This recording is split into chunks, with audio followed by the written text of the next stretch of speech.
pendant la campagne électorale, j'ai remué ciel et terre pour respecter mon engagement vis-à-vis de mes militants habitant la Casamance, mais je n'ai pas réussi à venir à Casamance. Et là, je pointe du doigt le problème de l'enclavement de la Casamance. C'est à cause de l'enclavement de la Casamance, à cause de l'absence de moyens de transport rapides comme l'avion pendant cette période-là que je n'ai pas pu me rendre en Casamance. Mais je veux dire que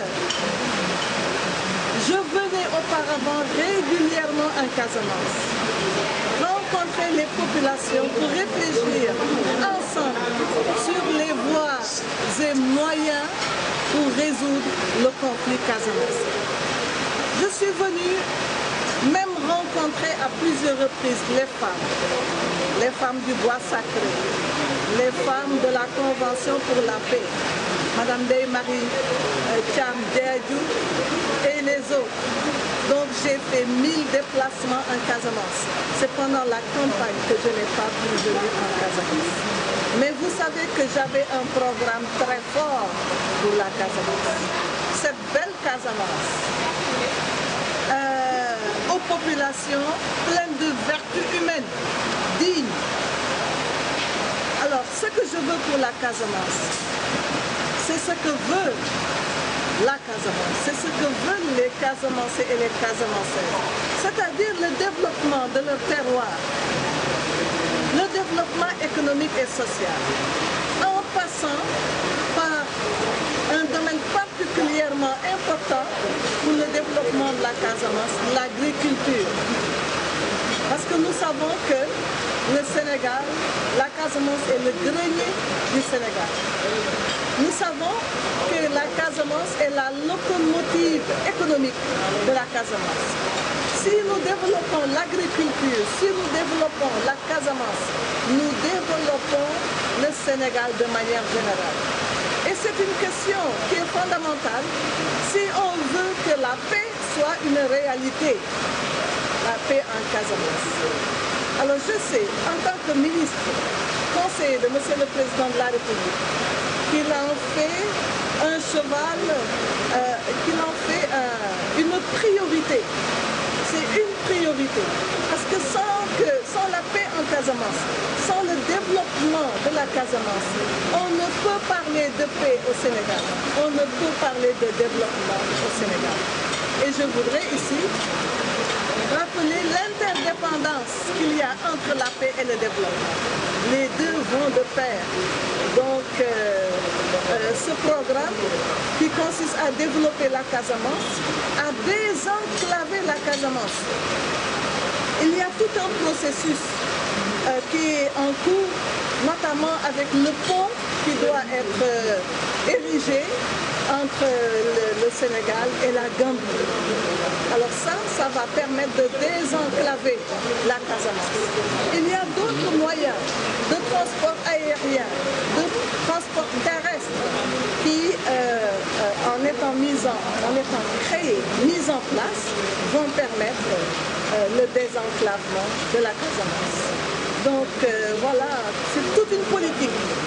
Alors, pour ça, je voudrais soutenir l'action de Vekosi et de son président, M. Alassane Sarr, qui avant même la création de Vekosi, avec la convention des Ziguinchor-Rois, s'était battu pour qu'il y ait un certain nombre de structures permettant l'épanouissement des populations. Je veux citer en particulier la bataille qu'il avait menée pour qu'à Ziguinchor, il y ait un centre de dialyse. Donc, je pense que nous sommes sur la bonne voie. Et surtout, Yoonu Yokkute, qui est le programme du président Macky Sall, nous amènera à réussir cette mission de développement de Ziguinchor, des environs et de la Casamance naturelle de manière générale. Lancer un appel, effectivement, à l'attention des guides religieux du Sénégal, qu'il s'agisse du clergé ou des autorités musulmanes ou coutumières. S'agissant des autorités musulmanes, j'ai lancé un appel à l'endroit des khalifes.